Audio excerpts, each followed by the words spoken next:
Nós vamos fazer a leitura do texto de Romanos, capítulo 6. Vamos ler todo o capítulo, justamente porque temos aqui um texto maravilhoso que nos ensina, não é, sobre a falsa tensão que existe entre a lei e a graça, ou então a obediência e a graça de Deus. Romanos, capítulo 6. Diz assim a palavra do Senhor, Romanos, capítulo 6. Que diremos, pois? Permaneceremos no pecado para que a graça abunde? De modo nenhum. Nós que estamos mortos para o pecado, como viveremos ainda nele? Ou não sabeis que todos quantos fomos batizados em Jesus Cristo, fomos batizados na sua morte? De sorte que fomos sepultados com ele pelo batismo na morte, para que, como Cristo foi ressuscitado dentre os mortos, pela glória do Pai, assim andemos nós também em novidade de vida. Porque se fomos plantados juntamente com ele na semelhança da sua morte, também o seremos, na da sua ressurreição. Sabendo isto, que o nosso homem velho foi com ele crucificado, para que o corpo do pecado seja desfeito, para que não sirvamos mais o pecado. Porque aquele que está morto está justificado do pecado. Ora, se já morremos com Cristo, cremos que também com ele viveremos, sabendo que, tendo sido Cristo ressuscitado dentre os mortos, já não morre. A morte não mais tem domínio sobre ele, pois quanto a ter morrido, de uma vez morreu para o pecado, mas quanto a viver, vive para Deus. Assim também vós considerai-vos certamente mortos para o pecado, mas vivos para Deus em Cristo Jesus, nosso Senhor. Não reine, portanto, o pecado em vosso corpo mortal, para lhe obedecerdes em suas concupiscências. Nem tampouco apresenteis os vossos membros ao pecado por instrumentos de iniquidade, mas apresentai-vos a Deus como vivos dentre os mortos, e os vossos membros a Deus como instrumentos de justiça. Porque o pecado não terá domínio sobre vós, pois não estáis debaixo da lei, mas debaixo da graça. Pois que pecaremos porque não estamos debaixo da lei, mas debaixo da graça? De modo nenhum. Não sabeis vós que a quem vos apresentardes por servos para lhe obedecer, sois servos daquele a quem obedeceis, ou do pecado para a morte, ou da obediência para a justiça? Mas graças a Deus, que tendo sido servos do pecado, obedecestes de coração à forma de doutrina a que fostes entregues, e libertados do pecado, fostes feitos servos da justiça. Falo como homem, pela fraqueza da vossa carne, pois que assim, como apresentastes os vossos membros para servirem à imundícia e à maldade para a maldade, assim apresentai agora os vossos membros para servirem à justiça para a santificação. Porque, quando erais servos do pecado, estáveis livres da justiça. E que fruto tinhais, então, das coisas que agora vos envergonhais? Porque o fim delas é a morte. Mas agora, libertados do pecado e feitos servos de Deus, tendes o vosso fruto para a santificação e, por fim, a vida eterna. Porque o salário do pecado é a morte, mas o dom gratuito de Deus é a vida eterna por Jesus Cristo, nosso Senhor. Até aqui, meus irmãos. Eu ainda vou ler os textos, não é? Na verdade, as perguntas e respostas do Dia do Senhor 32. Nós estamos iniciando hoje a terceira parte do nosso catecismo, nossos pecados e miséria.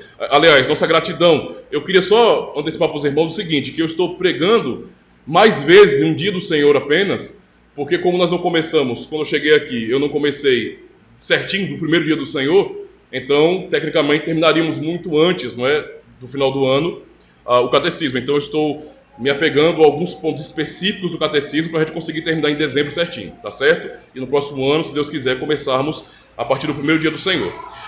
Pergunta 86, diz bem assim: se fomos libertos da nossa miséria somente pela graça através de Cristo, sem nenhum mérito nosso, por que então devemos praticar boas obras?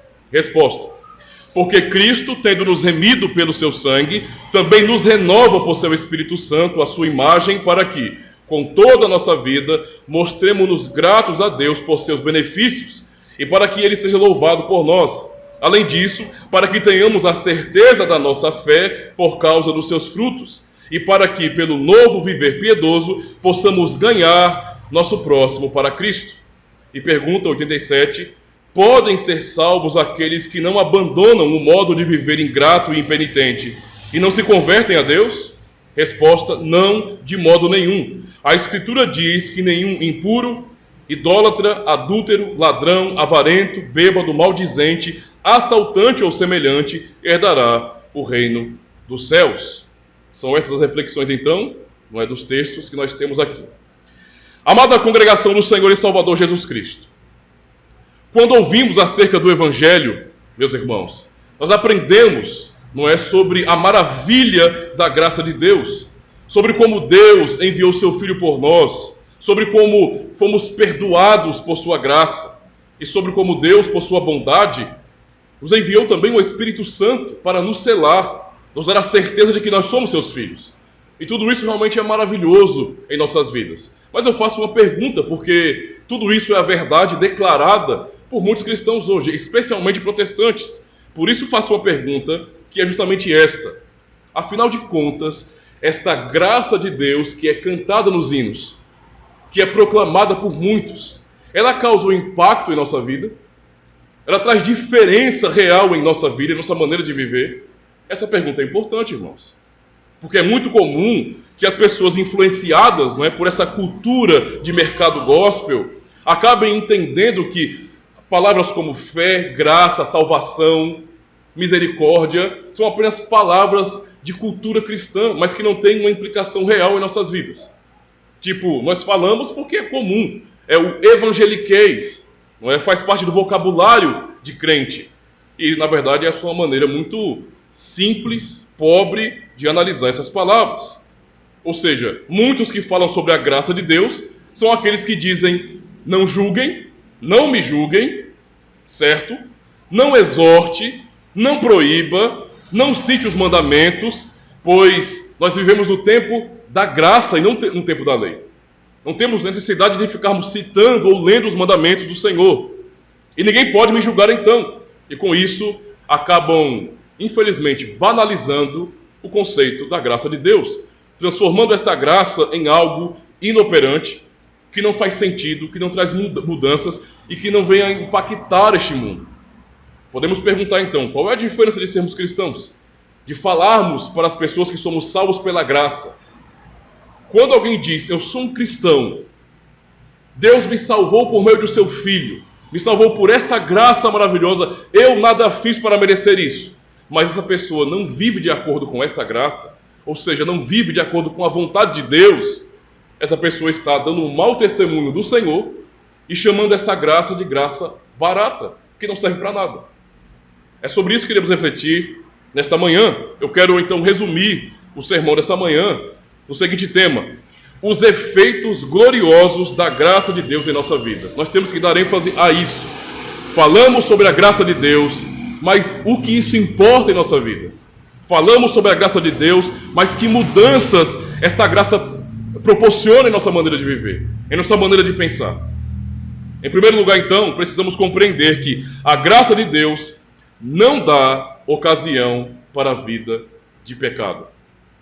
Não dá. Um dos grandes erros que vemos no cristianismo moderno é a falsa dicotomia ou uma maneira dupla de enxergar a lei e a graça. Geralmente se entende que houve um tempo chamado de o tempo da lei, onde Deus era tecnicamente mais severo. É assim que muitos evangélicos hoje interpretam. No tempo da lei, Deus era mais severo, ele pegava mais no pé dos seus filhos, ele exigia por meio de vários mandamentos, várias ordenanças, havia uma regra, uma lei para tudo que deveria ser cumprida à risca. Do contrário, haveria morte, haveria condenação. Todos deveriam obedecer então essa lei de forma perfeita, de forma absoluta.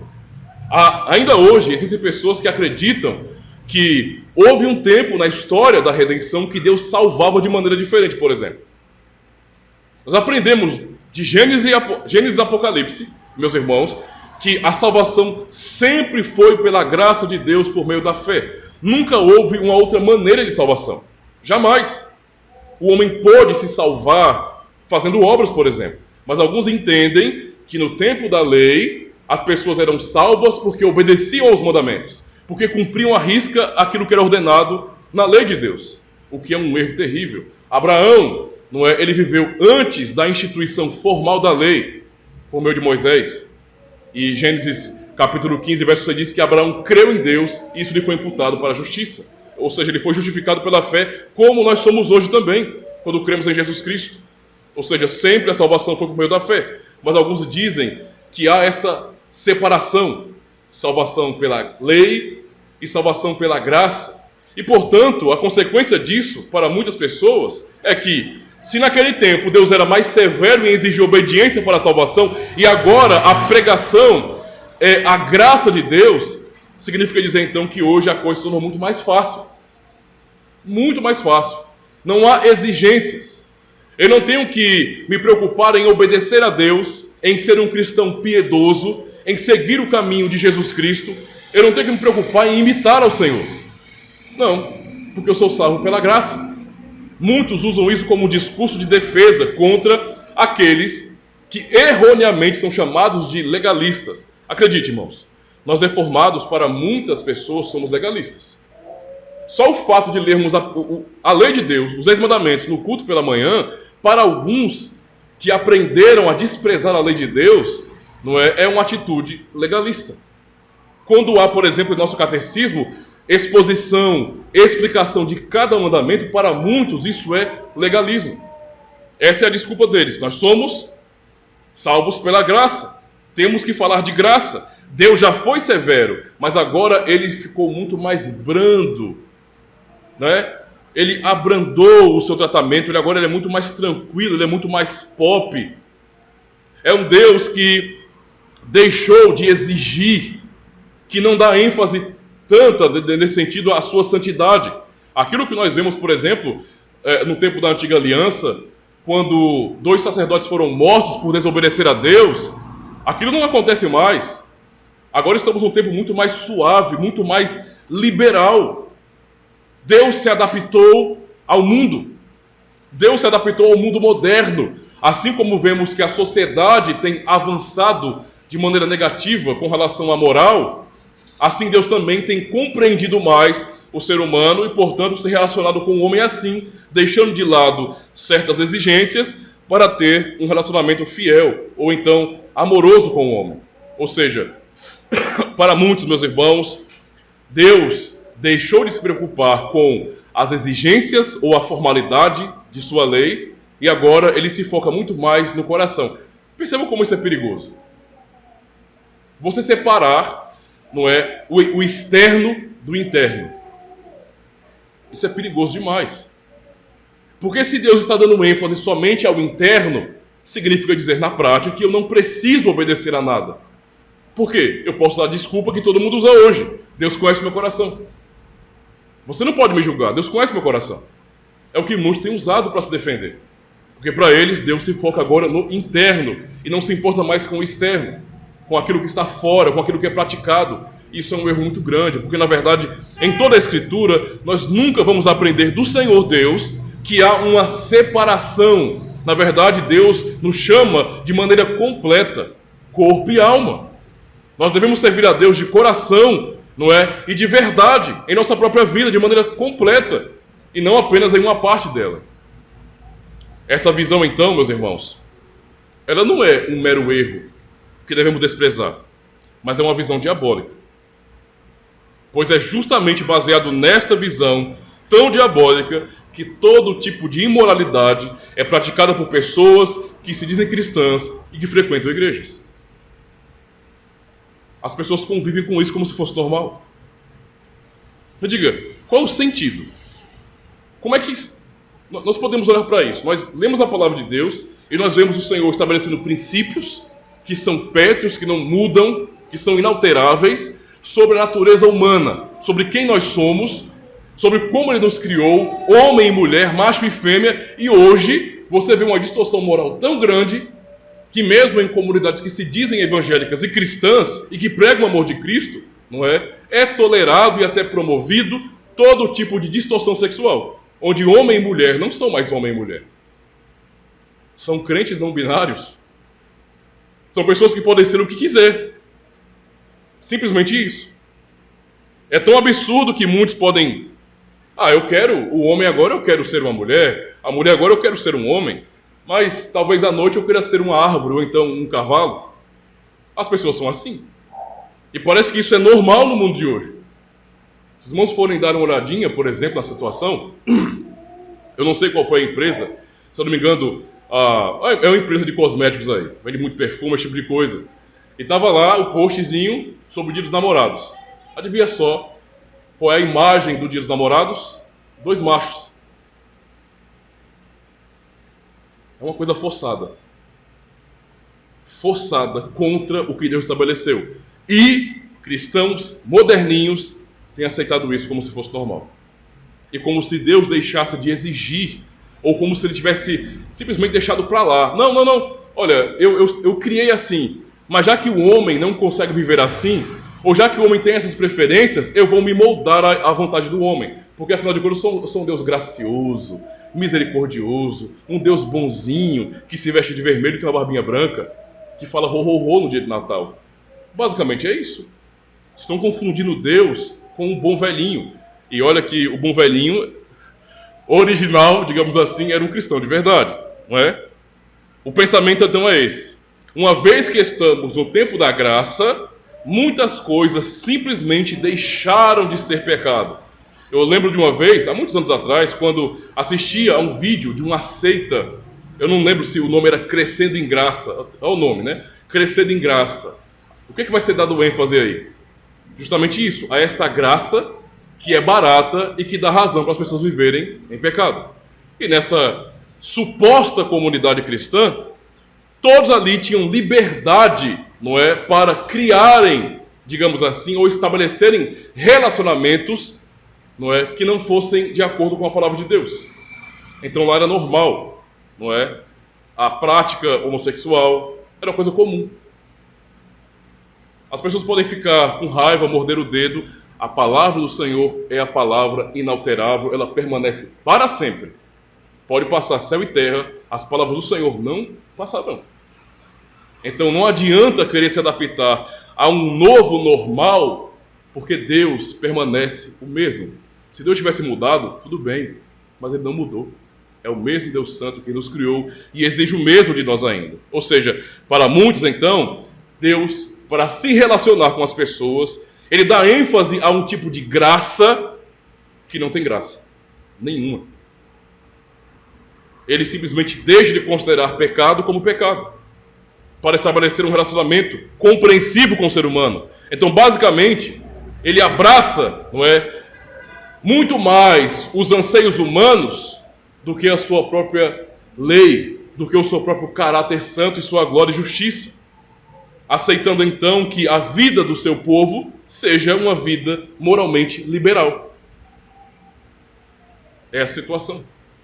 As consequências diretas disso podem ser vistas em nossa geração. Homens que estão descaracterizados, mulheres também, e no sentido geral, não há mais pudor em muitos ambientes cristãos, não há mais respeito, temor ao Senhor, e cada um faz aquilo que acha certo aos próprios olhos. É como no tempo dos juízes, né? Não havia rei em Israel, e cada um fazia aquilo que era reto aos próprios olhos. São pessoas sem reis. Isso é a consequência de quem não vê Jesus Cristo como seu rei.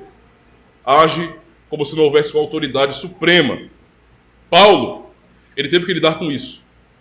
Os cristãos de 2000 anos atrás, eles não eram diferentes de nós hoje. De jeito nenhum. Eram os velhos pecadores de sempre. Desde lá para cá, as sociedades avançaram em design, não é? Em tecnologias, em filosofias, em sistemas de governo, em medicina, mas o homem continua sendo o mesmo pecador miserável que vive a lutar contra a vontade de Deus. E esse homem, ele é tão baixo que corrompê-los, chamá-los ainda de cristãos, mesmo que eles sejam opostos à vontade de Deus. Os destinatários da carta, segundo Paulo, poderiam então tratar a graça de Deus como ocasião para o pecado. É isso que ele começa dizendo aqui. Que diremos, pois? Permaneceremos no pecado para que a graça seja mais abundante? Paulo está perguntando isso porque ele sabia que muitos ali nas igrejas de Roma iriam questionar isso. Ora, Paulo, nós aprendemos agora sobre a graça de Deus. Acabamos de ouvir de você que o ser humano nasceu em pecado, que não há vantagem nenhuma em ser judeu, que judeus e gentios estão todos debaixo, não é, do pecado e, portanto, são todos miseráveis diante do Senhor. Não há vantagem nenhuma. Não adianta ser circuncidado. Eu sou, na verdade, um pecador. E tal como um gentio é salvo pela graça, o judeu também é salvo pela graça. Não há diferença nenhuma. E uma vez que Paulo fala sobre isso, eles poderiam pensar, ora, se é tudo pela graça, se eu não fiz nada, se a lei não me salva, se o meu esforço religioso, como um judeu na época, não me salva, não me garante nesse sentido, então eu não preciso me preocupar com uma vida piedosa, com obediência. Eu posso viver assim, de uma maneira solta, descontraída, sem me importar com a vontade de Deus. Uma mente carnal certamente entenderia assim. Uma mente carnal, quando ouvisse essas palavras, certamente iria inventar essas coisas. Ia dizer que a graça de Deus, então, nos dá ocasião para o pecado. Ora, se tudo é pela graça, se Deus não me cobra mais com sua lei, se Ele não me condena mais com sua lei, se eu estou salvo por seu Filho sem ter feito nada, então eu posso viver a minha vida do jeito que eu quiser, que eu não serei cobrado. E eu posso dizer sempre, sou salvo pela graça. Essa é a distorção de uma mente carnal. Não é? É assim que o homem pecador pensa. Ele faz de tudo para distorcer a verdade de Deus e dobrar Deus à sua própria imagem e semelhança. É o que ele quer. Por isso que o ser humano ele gosta tanto de idolatria. Olha uma coisa importante aqui, irmãos. Por que o ser humano é tão inclinado à idolatria? Porque isso estão presente em nossa natureza, em nosso coração. E todo mundo tem esse problema. Todos nós lutamos contra essa inclinação para a idolatria. Por quê?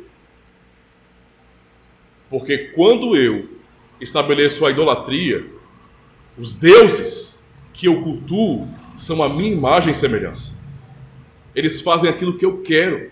Eles foram desenhados, imaginados, projetados para fazer aquilo que eu quero. O Deus verdadeiro, o único Senhor que a Bíblia revela, Ele é soberano sobre todos. E nós é que fomos criados à imagem e semelhança dEle e, portanto, devemos obediência a Ele somente. Não é a vontade nossa, mas a dEle que importa. Não é? A verdade é que quanto mais estivermos distante desse conceito verdadeiro de graça, mais estaremos blasfemando contra Deus e empobrecendo essa sua graça.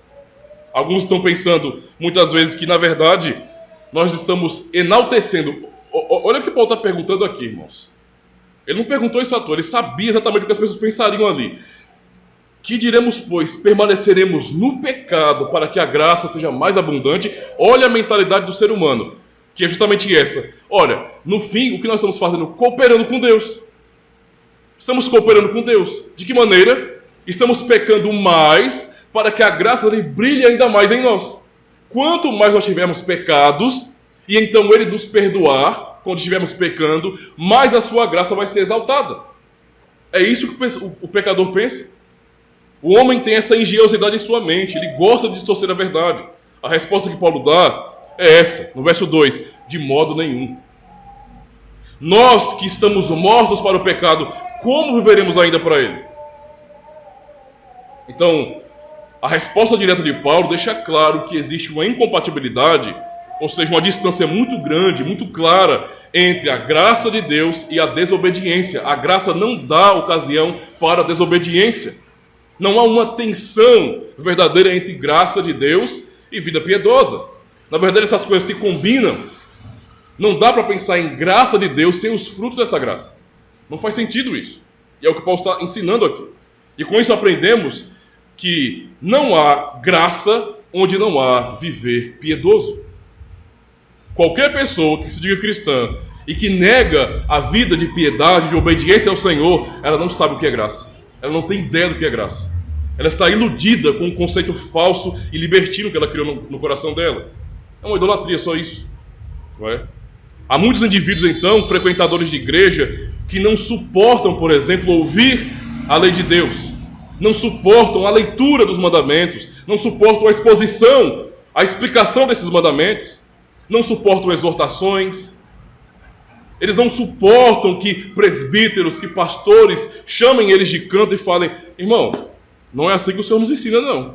Você acha que esse é um testemunho fiel, digno, cristão? Cristo não ensinou você a ver desse jeito. Essas pessoas não suportam isso. Não, mas que é isso, pastor? Eu sou salvo pela graça. Eu fui agraciado pelo Senhor. Por que você está me cobrando? Ah, eu estou em conflito agora, estou em conflito.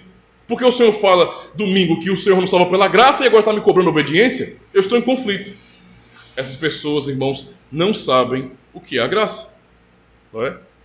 O primeiro princípio lançado aqui por Paulo é que a graça salvadora de Deus consiste no fato de que a morte de Cristo é a nossa morte.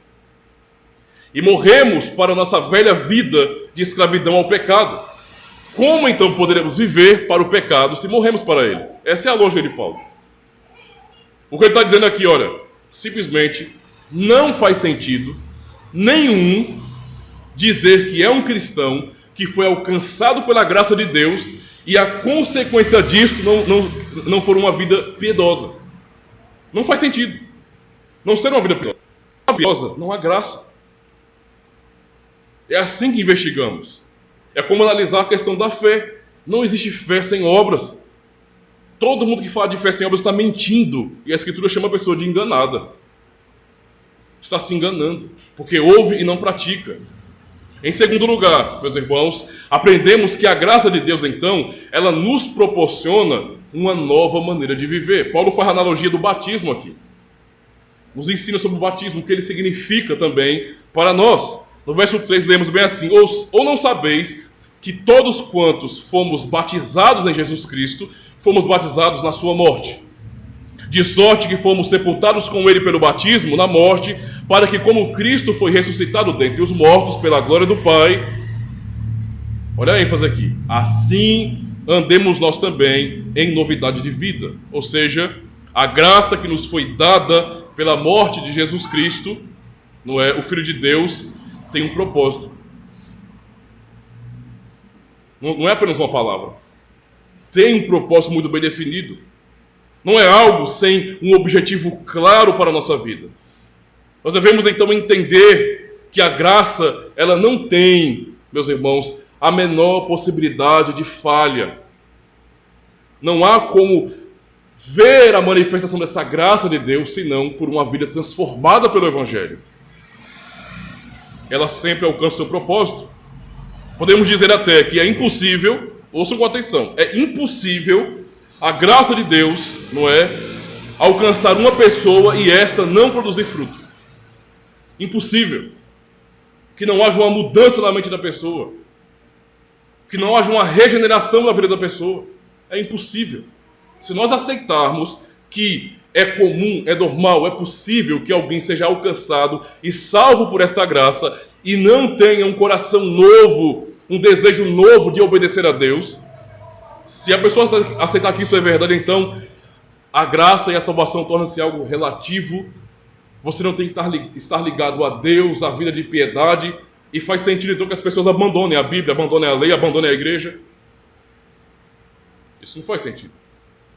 Então notem bem, no verso 4, diz bem assim: de sorte que fomos sepultados com ele pelo batismo, na morte, para que como Cristo foi ressuscitado dentre os mortos, pela glória do Pai, mais uma vez a ênfase, assim andemos nós também em novidade de vida. Verso 8, ora, se já morremos com Cristo, cremos que também com ele viveremos, sabendo que tendo sido Cristo ressuscitado dentre os mortos, já não morre. A morte não mais tem domínio sobre ele, pois quanto a ter morrido de uma vez, morreu para o pecado, mas quanto a viver, vive para Deus. Verso 11, assim também vós considerai-vos certamente mortos para o pecado, mas vivos para Deus em Jesus Cristo nosso Senhor. Tudo o que vemos aqui, como propósito da graça de Deus, nos remete a Jesus Cristo. Tudo o que tem a ver com a graça nos remete à vida de Cristo, ao seu caráter santo, à sua obra. É o que Deus está dizendo aqui. Olhe para Cristo. Repare em meu filho. Veja como ele é. Perceba nele, não é, o caráter santo de Deus revelado. Assim como ele foi, não é, assim também devemos ser nós cristãos. Esse é o ensino aqui. Ou seja, a morte literal de Cristo é a morte de nossos próprios pecados. A ressurreição de Cristo é a nossa ressurreição para uma nova vida. Então, se nós morremos com Cristo e ressuscitamos com Ele, a vida entregue, dominada ao pecado, ela não faz sentido. É uma incoerência, é uma contradição, não corresponde à obra do Senhor. Pela obra de Cristo, meus irmãos, nós morremos então para a vida velha.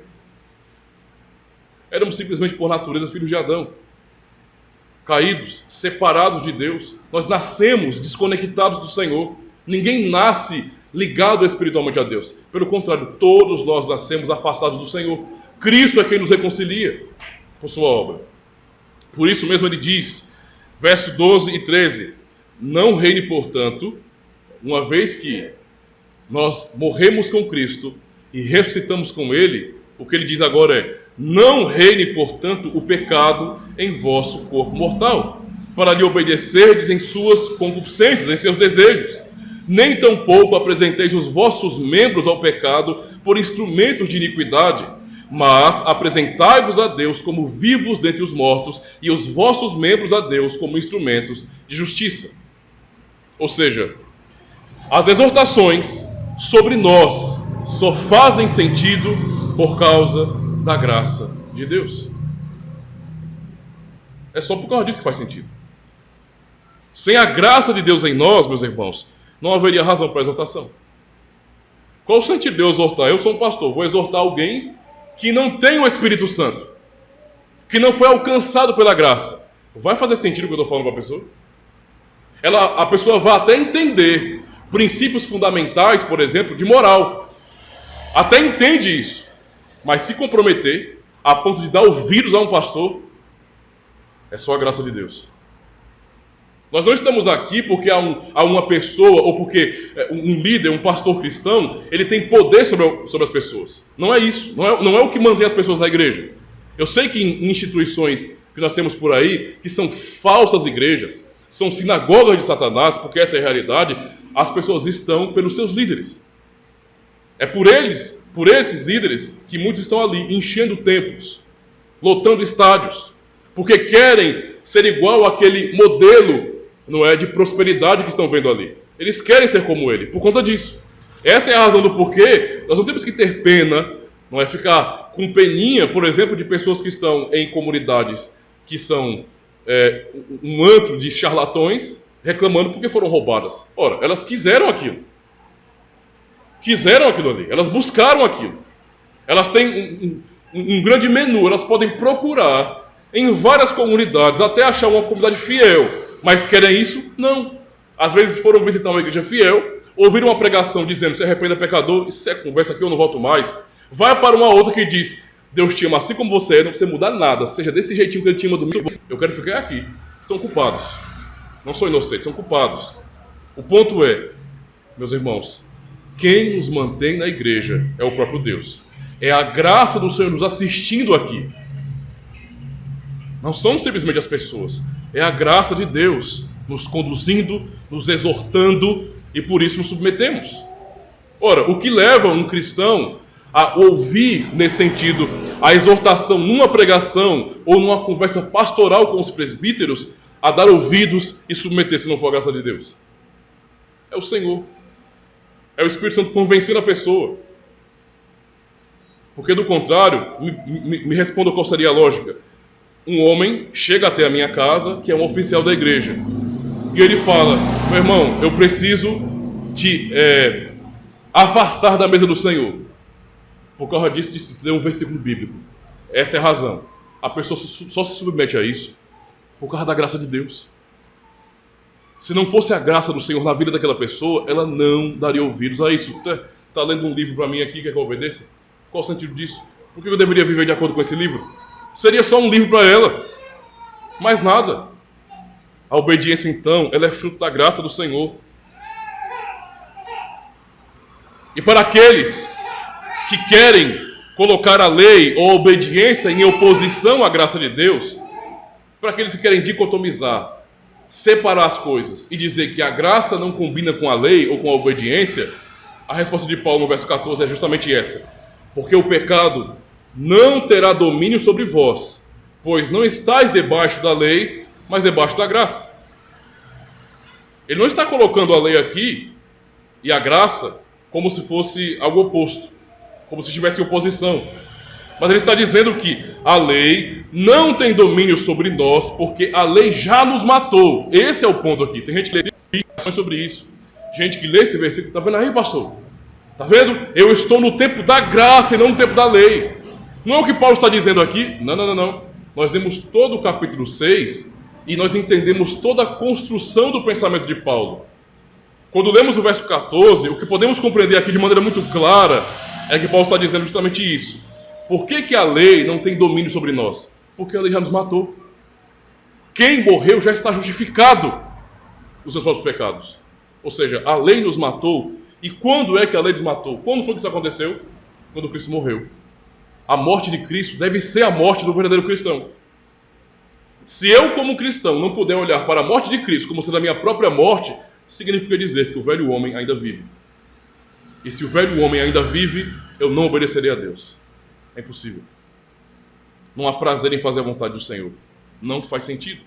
Então Paulo está dizendo justamente isso, que na verdade a lei já nos matou e agora essa lei já foi cumprida em nós e, portanto, vivemos debaixo da graça do Senhor, que cumpriu essa lei por nós. Verso 15.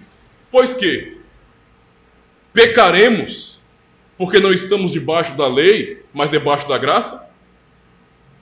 Alguém poderia pensar isso. Veja que Paulo pensou em tudo. Deus o usou ali. Ele pensou em todo tipo de pergunta que cristãos fariam, que até carnais do meio da igreja fariam ali. Então, pecaremos porque não estamos debaixo da lei, mas debaixo da graça? A resposta: de modo nenhum. Verso 16. Não sabeis vós que a quem vos apresentardes por servos para lhe obedecer, sois servos daquele a quem obedeceis, ou do pecado para a morte, ou da obediência para a justiça? A resposta de Paulo é: não é assim. Não é assim. Entendam, vocês são servos, isto é, escravos de quem vocês obedecem. Se vocês obedecem à própria carne de vocês, o final disso é a morte. Se obedecem à graça, à justiça, à vontade de Deus, o final disso é a vida. Esse é o ensino de Paulo. Verso 17. Mas a graça de Deus, mas graças a Deus que, tendo sido servos do pecado, isto é, o nosso passado, o cristão tem que se ver assim. No passado eu fui escravo do pecado, não pode ser o meu presente. Isso é o meu passado. Então, mas graças a Deus que, tendo sido servos do pecado, obedecestes de coração à forma de doutrina a que fostes entregues. Verso 18. E, libertados do pecado, fostes feitos servos da justiça. Quando morremos, fomos libertados, desse regime de escravidão ao pecado. E agora, pela graça do Senhor, fomos feitos servos da justiça. Cristo morreu então para nos tornar justos diante de Deus. Então somos servos da justiça. A quem devemos servir? A justiça. E não ao pecado, não ao mal. Não é? Portanto, a lei e a graça, meus irmãos, ou a obediência e a graça, não são incompatíveis. Mas a verdade, a lei de Deus, ou então a obediência à vontade do Senhor e sua graça, são a única realidade possível na vida cristã. É o óbvio da vida cristã. Deus nos chamou para uma vida piedosa. Podemos lembrar de Efésios capítulo 2, que todos citam para exaltar a graça e se esquecem do que o verso 10 nos ensina. Verso 8 diz bem assim: porque pela graça sois salvos, por meio da fé. E isso não vem de vós, é dom de Deus. Não vem de obras, para que ninguém se glorie. As pessoas só leem até aqui. Só se importam com isso, só leem até aqui. E o verso 10, quando o Senhor diz: porque somos feitura sua, criados em Cristo Jesus para as boas obras, as quais Deus preparou para que andássemos nelas. Nós somos criados ou fomos regenerados em Cristo para as boas obras. A graça nos alcançou para uma nova vida, as boas obras. Em terceiro lugar, meus irmãos, aprendemos que a graça de Deus, então, ela é operada em nós pelo Espírito Santo, e Ele é quem nos liga a Cristo. Toda a verdade que aprendemos aqui só é possível por causa disso. É o Espírito Santo que nos liga a Cristo. É Ele quem nos torna membros de Cristo. É o mesmo Espírito que habita em nós como igreja, é o Espírito de Cristo. E isso nos dá então essa comunhão, e portanto nesta comunhão, os benefícios que Ele alcançou na cruz são aplicados em nós. A vida, não é, a seiva dessa árvore, não é, que é Cristo, chega até os ramos, mesmo os enxertados, pelo poder do Espírito Santo de Deus.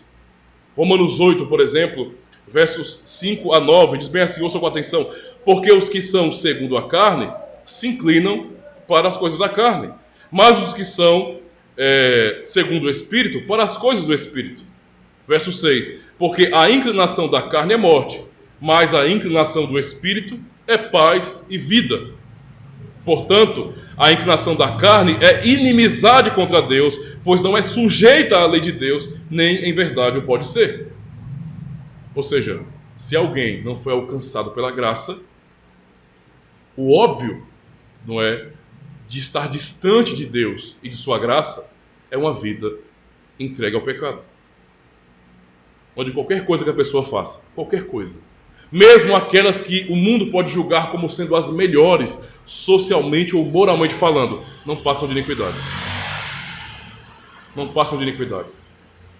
Ainda que todos digam, aquilo é uma coisa boa, a palavra sendo cumprida e obedecida ali, o indivíduo que está cumprindo ou obedecendo, se ele não tem o Espírito Santo, ele não faz aquelas obras em Cristo, não faz para a glória de Deus, e portanto, aquilo, no fim, em seu coração, não passa de iniquidade. Não dá para obedecer a Deus fora de Cristo.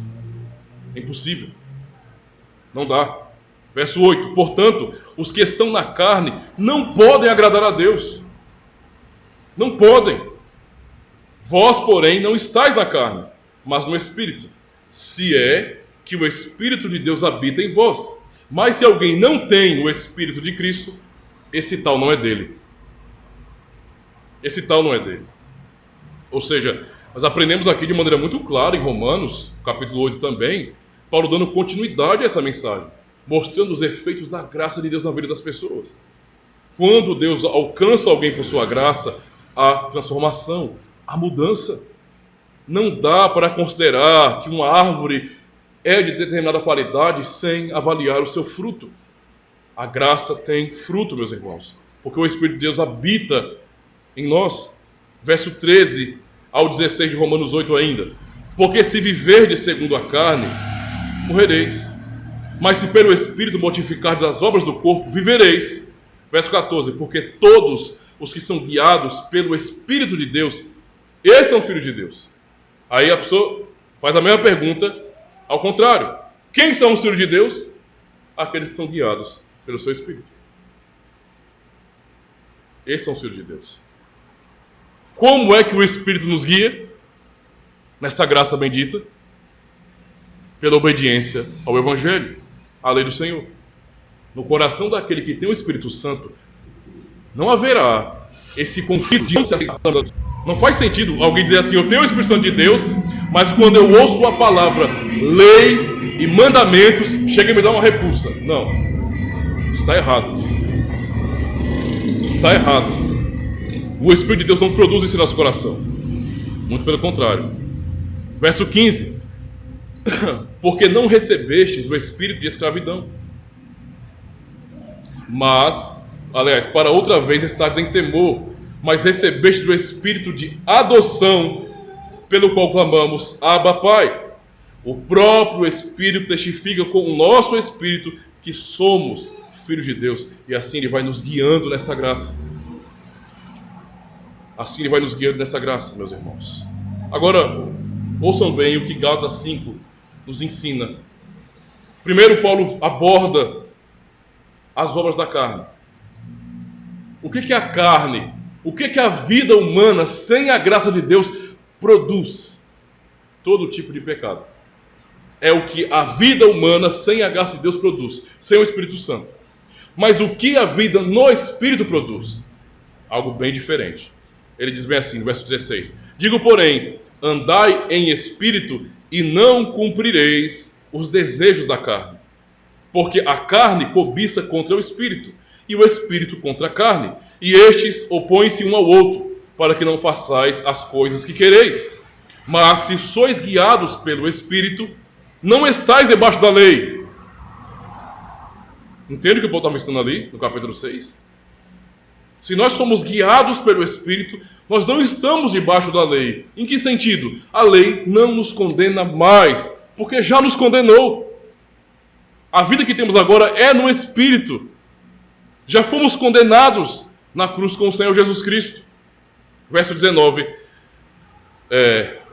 Porque as obras da carne são manifestas, as quais são? O que a carne produz? O adultério. Isso vem da nossa carne, da nossa natureza. A fornicação, a impureza, a lascívia. O que é a lascívia? A lascívia é simplesmente a sensualidade. A sensualidade exposta, não é? É uma obra da carne. É algo diabólico nesse sentido. A idolatria, a feitiçaria, inimizades, contendas, ciúmes, iras, pelejas, dissensões, heresias, invejas, homicídios, bebedices, glutonarias e coisas semelhantes a essas, da mesma natureza. Ele fala, acerca das quais de antemão vos declaro, como também já antes vos disse, que os que cometem tais coisas não herdarão o reino de Deus. Isso é o que a carne produz. Esta é a demonstração de uma vida sem a graça salvadora de Deus. Paulo estava respondendo no capítulo 6 justamente a pessoas que questionariam: ora, se eu sou salvo pela graça sem fazer obra nenhuma, se obra não salva, então eu posso viver de maneira deliberada para exaltar a graça de Deus com o meu pecado? Paulo está dizendo não é isso que a graça produz na nossa vida. Aí ele vai dizer agora, verso 22, o que o Espírito produz. Mas o fruto do Espírito é, em oposição a tudo aquilo que nós já lemos, amor, gozo ou alegria, não é? Paz, longanimidade, benignidade, bondade, fé, mansidão, temperança. É isso que o Espírito produz. É isso que a graça produz em nossas vidas. E verso 23 ele fala, contra estas coisas não há lei. Entende? É isso que Paulo está dizendo, que nós não estamos debaixo da lei, mas da graça, porque uma vez que fomos alcançados pela graça, mortos com Cristo naquele dia, não é? E ressuscitados também com Ele para uma nova vida, a lei se cumpriu em nós. E aquilo que então é fruto dessa graça, a lei não condena, porque é justamente o cumprimento dessa lei. Contra essas coisas não há lei. E os que são de Cristo crucificaram a carne com as suas paixões e concupiscências. Se vivemos em espírito, andemos também em espírito. Está aqui então, meus irmãos, a resposta para aqueles que falam que são salvos pela graça, mas vivem de forma incompatível com esta graça. Por isso a pergunta de nosso catecismo, a pergunta 87, podem ser salvos aqueles que não abandonam o modo de viver ingrato e penitente e não se convertem a Deus? Porque seria a conclusão lógica de muitos, não é, com o coração carnal, que não foram alcançados pela graça de Deus e gostariam de usar a religião para se esconder. Entende? Sou uma pessoa perversa no meu coração, mas eu pratico uma religião. Ok, muitos confiam nisso. Eu sou um cão no meu coração, mas eu vou para a igreja. Tá joinha. Tá carimbado como que vai para o céu. A resposta é não, de modo nenhum. A Escritura diz que nenhum impuro, idólatra, adúltero, ladrão, avarento, bêbado, maldizente, assaltante ou semelhante herdará o reino do céu. O que acabamos de ler em Gálatas. Não é? Sabemos então por que devemos praticar boas obras, meus irmãos. Por que devemos praticar boas obras? Porque Cristo, quando nos redimiu com o seu sangue no Calvário, Ele também nos deu uma nova vida pelo Espírito Santo. Esta é a razão para praticarmos boas obras, a gratidão por tudo aquilo que Ele fez por nós. Então, concluímos. Vivamos uma vida nova no Espírito Santo, que foi conquistada por nós, não é, na cruz do Calvário. Vejamos Cristo crucificado, não é? E ali venhamos entender que aquela morte deve ser a nossa morte também. Pois a graça de Deus se manifestou para isto, para nos fazer novas criaturas. É o que nós lemos aqui, eu concluo lendo o último texto, 2 Coríntios, capítulo 5, verso 14 ao 17. Ouçam com atenção. E aqui eu concluo.